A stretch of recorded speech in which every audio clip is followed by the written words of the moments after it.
사랑합니다. 저는 지난주에 피차 복종함, 부부가 피차 복종해야 한다는 것에 관해 말씀을 드렸는데요. 가만히 생각해 보면 요즘 같은 시대에 부부가 피차 복종하는 게 어디까지 가능할까요? 얼마나 가능할까요? 사랑해서 결혼하지만 육아를 분담한다, 가사를 분담한다, 모든 걸 똑부러지게 네 일, 내 일을 나누는 이 시대에 성경이 말하고 있는 피차 복종, 이게 어디까지 가능할까요? 우리의 인격을 따라 어느 정도는 아내를 사랑하는 것 같고 남편을 사랑하는 것 같지만 남편이 아내 앞에서, 아내가 남편 앞에서 어떤 일이 와도 자세를 풀 수 없는 차렷 자세로 가만히 서 있을 수 있는 게 어디까지 가능하겠습니까? 이건 우리 인격으로 안 되는 일이죠. 그러나 해내야만 합니다. 주의 명령이기 때문에 그렇습니다. 주의 명령이어서 반드시 해내야 하는데 내게 능력이 없으면 어떻게 하죠? 그래서 성령 충만하라고 명령하십니다. 나로서는 안 되지만 오직 하나님의 신, 성령의 능력으로는 이것이 가능하기 때문인 줄 믿습니다. 그러니 우리는 오늘 또 구해야 해요. 주님, 제가 성령 충만한 남편 되게 하옵소서. 주님, 제가 성령 충만한 아내 되게 하옵소서. 주님, 저희 자녀들에게 다른 거 필요 없고 성령 충만한 배우자, 내 사랑하는 자녀들에게 붙여주시옵소서. 이 기도가 가장 우선되어야 할 줄로 믿습니다. 1세기, 2세기 교회가 얼마나 이 명령을 따라 살아가기가 힘들었는지 아주 간단한 지표 한번 확인할까요? 2세기 로마시 그렇게 넓지 않습니다. 제가 로마를 가봤지만 로마는 그렇게 넓은 땅이 아니에요. 지금 현대 로마가 넓은 거지 1세기, 2세기 로마는 넓지 않아요. 그 넓지 않은 로마 안에 대형 공중 목욕탕이 11개, 일반 공중 목욕탕이 1000개, 신전은 100개, 유곽은 46개. 아니, 목욕탕 많은 게 뭐 그리 요즘같이 생각하시면 안 됩니다. 목욕탕 안에서 성관계를 다 합니다. 신전이 100개, 그 좁은 로마시 안에 신전이 100개, 그 신전 안에서 매춘을 다 하죠. 그리고 드러내놓고 매춘하는 곳이 46개. 여기에서 거룩한 남편, 거룩한 아내로 살아간다는 건 매우 어렵습니다. 2세기까지 갈 것도 없고 1세기 볼까요? 폼페이라고 하는 시는 로마보다 훨씬 좁죠. 인구 12,000명인데 유곽이 44개고 인구 100명당 1명이 매춘 여성입니다. 고양시에 비교해 볼까요? 고양시 인구가 120만 명. 인구 120만 명인데 100명 중에 1명이 매춘 여성이면 고양시 인구 전체 120만 명으로 볼 때 10,000명이 매춘 여성이라는 소리입니다. 남자가 그 중에 반이라고 보면 2만 명이라고 봐야 됩니다. 마음껏 아내가 아니고 남편이 아닌 사람과 몸을 섞을 수 있는 그런 시대에 사도를 통해 우리에게 주신 교훈은 당연히 한 남자는 한 여자를, 한 여자는 한 남자를 사랑해야 할 뿐 아니라 그 남편과 그 아내가 서로에게 복종해야 한다. 지금 우리는 당연히 느낄 수 있는 것이지만 2000년 전 교회는 이건 핵폭탄 같은 발언이에요. 불가능한 얘기예요. 그런데 지난주에 피차 복종하라고 말씀하시고 아내들이 남편에게 복종해야 할 것을 말씀하신 이후에 오늘 남편들에게 이 교훈을 따라 더 이어지는 교훈을 주십니다. 남편들아, 자기 아내 사랑하기를 그리스도께서 교회를 사랑하시고 그 교회를 위하여 자신을 주심같이 하라. 제가 지금 빠르게 암송했는데요. 어떻게 해요? 남편들아, 아내 사랑하기를 그리스도께서 교회를 사랑하심과 같이 교회를 사랑하사 그리스도께서는 교회를 사랑하사 어떤 일을 하셨죠?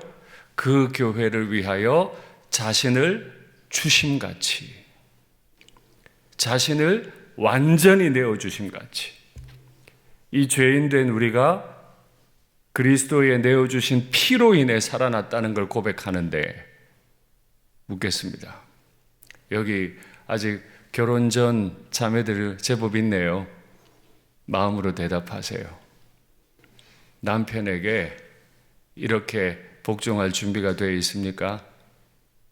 그리고 형제들에게 묻습니다.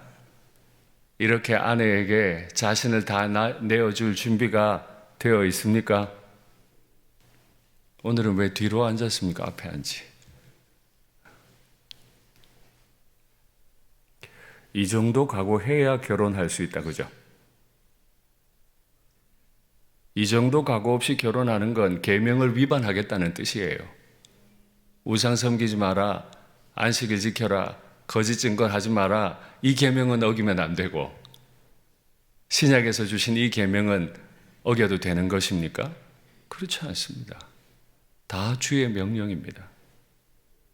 남편들은 아내에게 자신을 내어주기를, 그리스도께서 교회에 자기를 내어주심까지 내어주어야만 한다. 근데 이 비유를 2번을 반복하세요. 한번 확인할까요?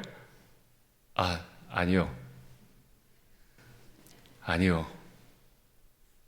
비유를, 그리스도께서 교회를 사랑하시고 그 교회를 위하여 자신을 주심같이 하라. 자, 그리스도께서 교회를 사랑하시고 그 교회를 위하여 자신을 주심같이. 또 하나요. 오직 양육하여 보호하기를 그리스도께서 교회에게 함과 같이. 그러니까 우리 그리스도인 부부의 삶의 기준은 다른 사람들 부부의 기준이 아닙니다. 옆집 부부가 이 정도던데 나도 이 정도면 괜찮지 않아요? 아닙니다. 그게 기준이 아닙니다. 우리의 기준은 그리스도와 교회의 관계가 기준이 되는 겁니다. 그러니 조금 멀리 얘기를 하면, 교회가 평안하지 않으면 가정도 평안하지 않아요. 그렇죠? 교회 안에서 그리스도와 싸우는 사람들이 집안에 가서 어떻게 화목하겠어요? 그리스도께서 사랑한 형제와도 싸우는 인생들이 가정에 가서 남편과 아내가 서로 싸우지 않겠어요? 그러니 무서운 얘기입니다. 교회 안에서 평안을 깨는 사람들은 가정에서 필시 평안을 깨고 있을 겁니다. 이건 비밀과 같아요. 지난주에도 말씀드렸죠. 조금 전에 그림 하나를 보셨는데 이 그림을 보시죠. 기괴하게 생겼죠. 이게 1세기를 지나고 2세기가 되면서 유행했던 로마 시대 여성들의 머리입니다. 1세기 때 이미 유행했는데 이 머리의 이름, 이 머리 스타일의 이름을 아십니까? 파라오 스타일입니다. 파라오 스타일. 1세기 여성들에게 유행했던 파라오 스타일. 원래 로마 여성들은 머리가 납작했어요. 붙이고 다녔어요. 그런데 로마가 잘 살기 시작하면서 머리를 높이기 시작했어요. 화려하게 만들었어요. 할 수 있으면 높이 세워서 자신의 아름다움을 과시하려고 했죠. 이게 너무 문제가 되니까 바울이 고린도 교회에 보내는 편지에서 이렇게 말합니다. 물은 여자로서 머리에 쓴 것을 벗고 기도나 예언을 하는 자는 그 머리를 욕되게 하는 거다. 머리를 저렇게 높여놓고 교회를 와가지고 그냥 기도를 하니 부끄러운 줄 알아라. 너는 지금 네 머리 되신 주님을 예배하러 왔느냐? 네 머리를 자랑하러 왔느냐? 이 이야기를 하는 거예요. 이는 머리를 민 것과 다름이 없다. 만일 여자가 머리를 가리지 않거든 깎을 것이요 만일 깎거나 미는 것이 여자에게 부끄러움이 되거든 가릴지니라. 너희는 스스로 판단해라. 여자가 머리를 가리지 않고 하나님께 기도하는 것이 마땅하냐? 어떻게 해?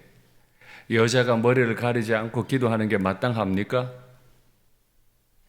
만약 마땅하지 않습니다라고 하면 여기 계신 권사님, 집사님들, 우리 여청년들 지금 머리에 다 뒤집어 써야 된다, 그죠? 뒤집어 쓰지 않는 건 우리의 머리 스타일이 저게 아니기 때문입니다.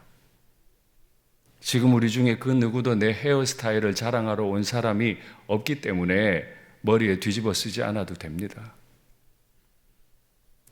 2000년 전에 그렇게 말 잘 듣던 여자들이 갑자기 어떤 철학이 불어서 자신의 존재를 드러내기 시작했습니다.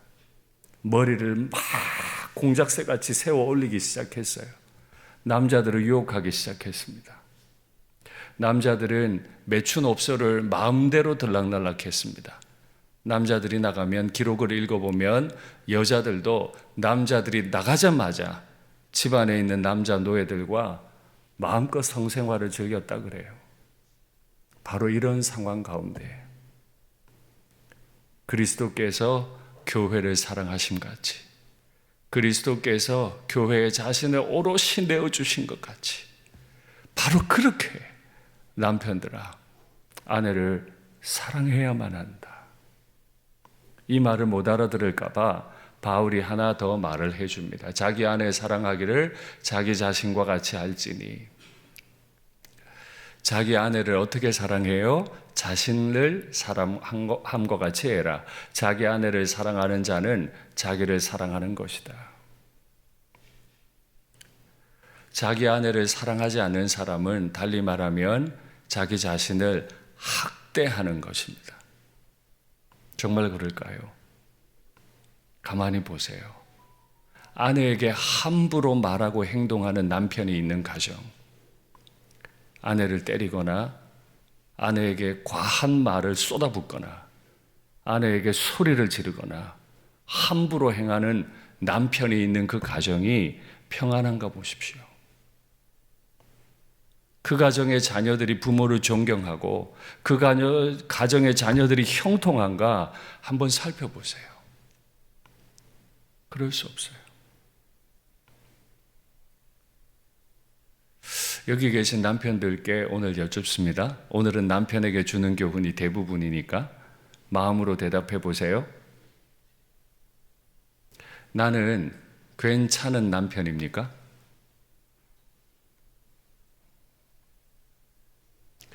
제가 이렇게 질문하니까 막 부부끼리 서로 자꾸 쳐다보고 그러시네요. 두 번째 질문, 꼭 대답하셔야 돼요, 마음으로. 나는 성경이 가르치는 성경적인 남편입니까? 대답 쉽지 않으실 겁니다. 꽤 괜찮은 남편들인데 그 남편이 과연 성경적인 남편이냐? 여기에 대답하셔야 돼요. 예수 안 믿는 분들도 괜찮은 남편들 많습니다. 돈 잘 벌고요, 젠틀하고요, 아내밖에 모르고 자식들을 끔찍하게 여기는 남편들 많습니다. 우리의 기준은 그게 아니잖아요. 성령 충만이라고 하는 특별한 은혜를 경험한 남편들은 세상의 남편과 다르잖아요. 그래서 제가 질문을 바꾼 거예요. 성경적인 남편이십니까? 성경이 권하는 바로 그 모습을 가진 남편이십니까? 라고 묻는 겁니다. 저는 신방을 많이 하잖아요. 참 가정에 가슴 아픈 얘기를 많이 들어요. 제가 처음 부임해서는 교구장님도 부교육자도 다 동행시켜서 새가족 신방을 했습니다. 그런데 신방을 어느 정도 하다 보니 안 되겠더라고요. 저 혼자 신방해요. 새가족 신방은 특별한 요청이 없으면 저 혼자 신방해요. 가정에 내밀한 일들이 너무 많아. 담임 목사에게는 처음 봤을지라도 고백할 수 있겠는데 처음 본 권사님, 처음 본 부목사님에게까지 다 얘기하기가 마음이 불편한 거예요. 그걸 제가 느꼈어요. 그래서 여쭙더니 사실이 그렇대요. 그래서 그 다음부터 새가족 신방은 특별한 요청 없으면 혼자 해요. 거기서 듣는 얘기들은 차마 옮길 수가 없습니다. 정말 가슴 아파하는 아내들 많습니다. 아빠와 엄마의 관계가 깨어지는 가운데 있는 그 자녀들이 어떤 분노 가운데 있는지 아빠들은 몰라요. 돈 잘 주고 있거든요. 괜찮은 집에 살거든요. 난 다 해주고 있다고 생각해요. 그런데요, 저는 들었어요. 그 아빠를 칼로 찔러 죽이고 싶다고. 지금이라도 칼로 찔러 죽이고 싶다고. 그 아빠가 알까요? 그 아빠가 알까요? 모를 거예요. 알면 어떻게 그렇게 살겠어요? 무슨 수가 났겠지. 차마 아이는 아빠에게 그 말을 할 수 없고 아빠는 그걸 모른 채로 그대로 살아요. 그런데 스스로 속죠. 나는 꽤 괜찮은 사람이다. 나는 내 자식한테 다 주고 있다. 그래서 스스로 한번 마음으로 대답하라고 한 이 질문을 오늘 제가 과제로 드려볼게요. 댁에 가셔서 아내 붙들고 물어보세요. 여보, 나 괜찮은 남자입니까? 꼭 하나 더 물으셔야 돼요. 나 성경적인 남편입니까? 꼭 물으셔야 돼요. 그 기준은 타협할 수 없어요. 그러면 왜 이렇게까지 믿음의 남편들이 되기를 성경은 요구할까요? 그냥 아이 낳고 살면 되는 거 아니에요? 교회 열심히 섬기고 헌금 많이 하고 그냥 그렇게 하면 되는 거 아니에요? 아니에요. 우리는 성경을 하나님의 말씀으로 받고 이걸 기준으로 세우잖아요. 이 말씀은 전혀 다른 기준을 우리에게 줍니다. 말씀 볼까요? 이는 곧 물로 씻어 말씀으로 깨끗하게 하사 거룩하게 하시고, 빨간색이 지금 세 부분입니다. 거룩하게 하시고 자기 앞에 영광스러운 교회로 세우사 티나 주름 잡힌 것이나 이런 것들이 없이 거룩하고 흠이 없게 하려 하심이라. 지금 한국어 번역에서 정확치는 않은데 헬라어 성경으로 읽으면 무엇을 위해서가 3번 반복이 돼요. 왜 이렇게 남편들은 자기 아내 사랑하기를 그리스도께서 교회를 사랑하사 그 교회를 위하여 자기를 내어주심 같이 해야 되냐 하면, 첫 번째, 거룩하기 위해서. 여느 남편들처럼 좋은 집에 살게 하고 맛있는 거 먹게 해주고 노후 철저히 보장해주면 좋은 남편인 게 아닙니다. 내가 내 아내에게 모든 걸 다 내어주어야 한다. 특별히 여성들이 머리를 높이 세웠어도, 자기를 과시하고 다녀도, 내 마음에 전혀 들지 않는 아내여도 내가 그 아내를 위해 나를 내어주어야만 한다. 그리스도께서 죄인인 나를 위해 자신을 내어주신 것처럼. 왜 그렇다고요? 그리스도께서 자신을 내어주셔서 그 교회를 거룩하게 만드신 것처럼 나를 내어줌이 나의 아내를, 나의 가정을 거룩하게 만들 거니까. 이게 결혼의 목표예요. 내 마음에 드는 남자, 여자 만나서 적당하게 사는 게 결혼의 목표가 아니고 내 배우자를, 내 가정을 거룩하게 만드는 게 내 목표예요. 두 번째, 영광스러운 교회로 세우기 위해서. 영광스러운 교회로. 나의 아내를 정말 영광스러운 사람으로 만들어주기 위해서라. 우리 장로님들, 집사님들, 마음으로 꼭 대답해 보십시오. 부인 권사님들, 집사님들을 영광스럽게 하고 계십니까? 당신을 만난 게 내 평생의 영광입니다. 이 고백을 들을 만큼 아내를 위해 자신을 내어주고 계십니까? 그런데 우리가 어느 정도까지 영광스러워질 수 있을까요? 사실 우리가 영광에서 얼마나 먼 사람들이었을까요? 말씀 볼까요?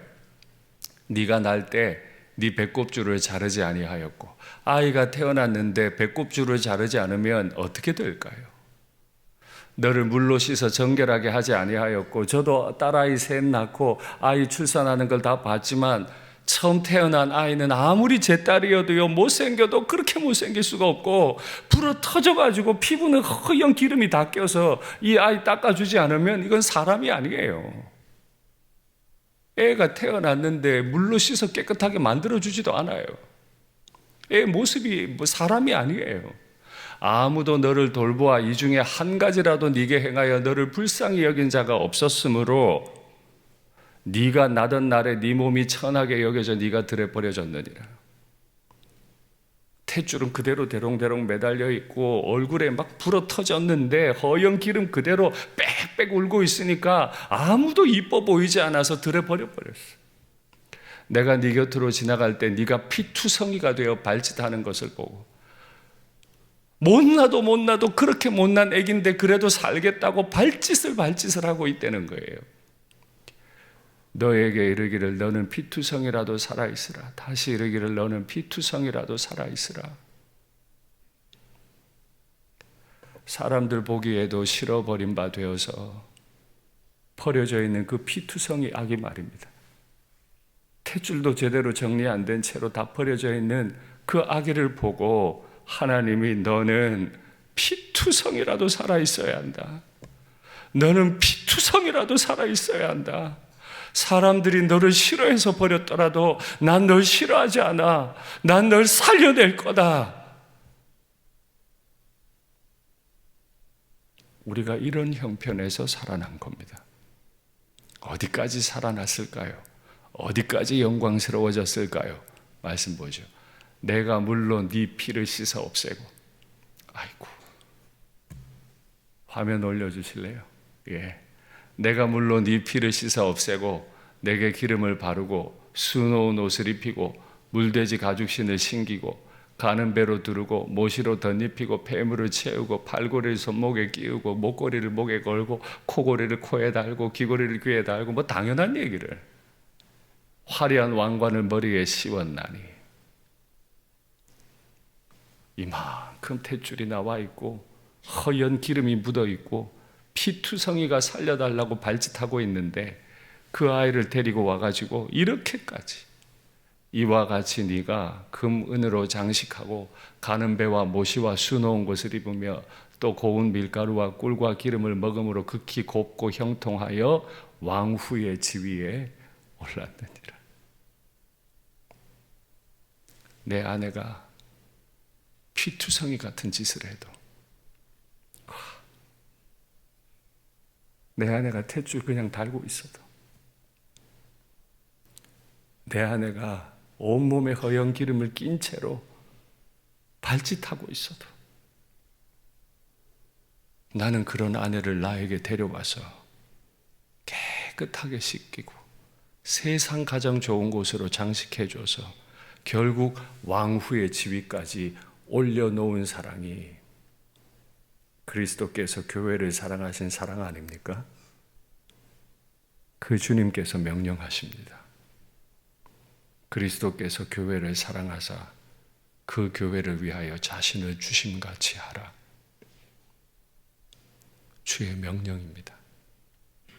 저도 한 아내의 남편이지만 감당하기 어렵지만 감당해내야만 하는 명령입니다. 준비되셨습니까? 세 번째, 위하여 거룩하고 흠이 없게 하시려고. 또다시 거룩이 나왔어요.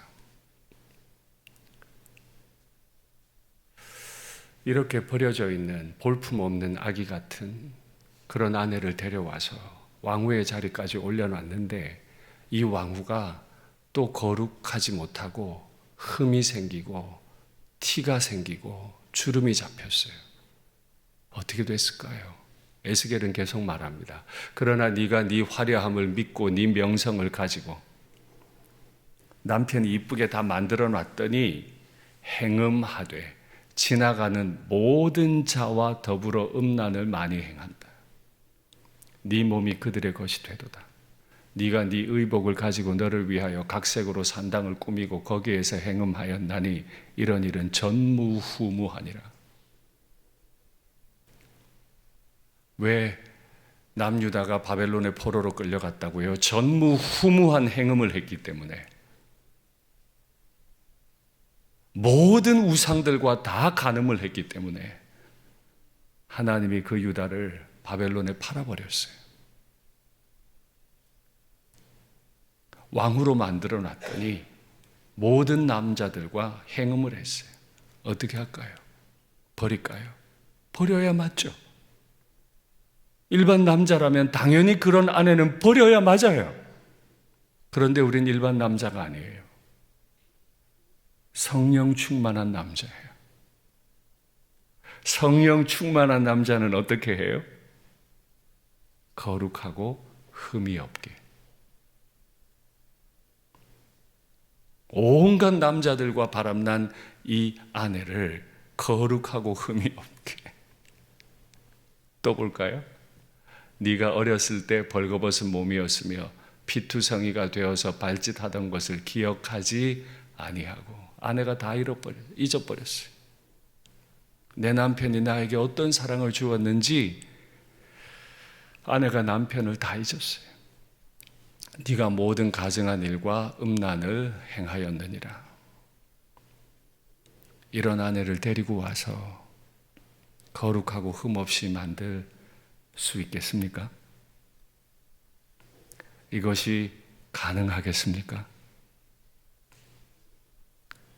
그런데 해내야 합니다. 근데 이게 우리 인격으로 안 되잖아요. 그러니 어떻게 해요?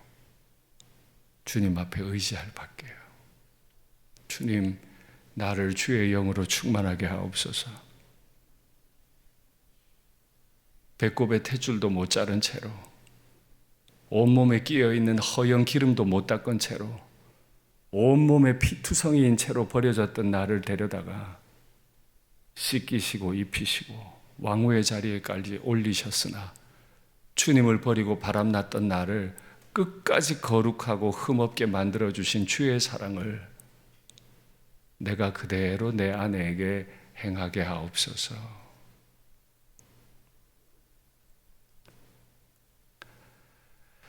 어떻게 우리 일시안교회에 속한 모든 믿음의 남편분들 이 명령 감당하시겠습니까?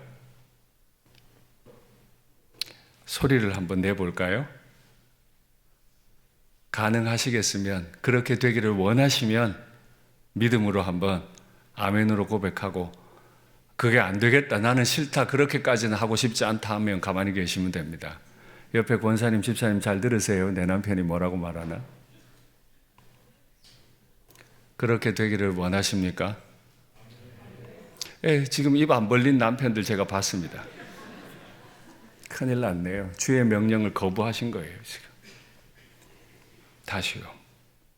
이건 윤상덕이의 말이 아닙니다. 10계명은 중한데 이 계명은 중하지 않은 것도 아닙니다. 다 주의 계명입니다. 맞아요. 우리로선 도저히 할 수 없어요.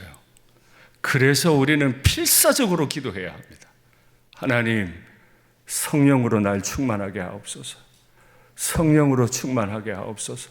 성령의 압도를 당해서 이런 나를 구원해내신 하나님의 능력, 그 능력이 내 안에 머물러서 그렇게 내가 내 아내를 사랑하게 하옵소서 할 수 있으면 좋겠습니다. 이렇게 거룩한 목적을 가지고 우리가 가정생활을 해나간다면 서로 사랑으로 복종하고 존중할 수 있지 않겠습니까? 그러면 어떤 가정이 될까요? 그러므로 사람이 부모를 떠나 그의 아내와 합하여 그 둘이 한 육체가 될지니. 지난주에 말씀드렸죠. 비밀스러운 가정. 미스테리온. 비밀스러운 가정. 세상에서 찾아볼 수 없는 미스테리 같은 가정. 이 비밀이 크도다. 나는 그리스도와 교회에 대하여 말하노라. 부부 얘기하다가 갑자기 그리스도와 교회 얘기로 또 꺼내시는 거예요. 오늘 작정하고 가셔야 돼요. 소망하고 가셔야 돼요. 그리고 과감하게 물어보셔야 돼요. 나는 그런 남편인가? 나는 그런 아빠인가? 꼭 물어보셔야 돼요. 주의 명령이니까. 나 혼자 생각하는 건 안 돼요. 아내가 달리 생각하고 있을 수 있어요. 나 혼자 생각해서는 안 돼요. 내 자녀들은 달리 생각하고 있을 수 있다니까요. 확인하셔야 돼요. 내가 이렇게 성령 충만한 남편인지 확인해야만 합니다. 그리고 부부에 대한 마지막 결론의 말씀을 확인하죠. 각각 자기의 아내 사랑하기를 자신같이 하고 아내도 자기 남편을 존경하라. 지난주와 이번 주 두 주간에 걸쳐서 어떤 남편, 어떤 아내가 되어야 하는지 말씀을 드렸습니다. 이 말씀은 주의 명령입니다. 우리를 거룩하게 만들어 하나님의 아들 되게 하신 분은 우리를 거룩하게 또다시 만들기를 원하세요. 거룩한 남편, 거룩한 아내. 그래서 마침내 영광스러운 교회로 우리를 세우기 원하세요. 부부싸움 하지 마세요. 부부싸움 하는 분들은 영광스러운 교회를 세울 수 없습니다. 아내의 생각이 다른 걸 견디지 못하는 남편이 어찌 교회에서 견딜 수 있어요? 나와 생각이 다른 내 남편을 하나를 못 견디는 인생이 어떻게 교회 와서 나와 생각 다른 분들을 견디며 사랑할 수 있습니까? 애초에 불가능한 얘기예요. 그리스도와 교회에 관해 끊임없이 말씀하고 계시는 아름다운 믿음의 부부가 되시기를 바랍니다. 말씀을 맺겠습니다. 우리가 잊지만 않는다면 우리는 과거 어느 때 태어났지만 탯줄을 자르지 못한 채, 태어났지만 몸에 있는 기름 하나 씻어내지 못한 채, 태어났지만 온몸에 피투성이인 채로 들에 버려진 인생이었습니다. 그 인생 데려다가 왕후로 만들어 놨더니 다 잊어버리고 온갖 남자들과 바람난 것 같은 그런 더러운 인생이 접니다. 그런 저를 거룩하고 흠없는 신부로 세우신 분이 주님이신데 그분이 오늘 명령하십니다. 너의 아내를 자신같이 사랑하라. 너의 남편을 그리스도를 존경하듯 존경하라. 이 아름다운 명령을 오롯이 이루는 믿음의 가정 되기를 바랍니다.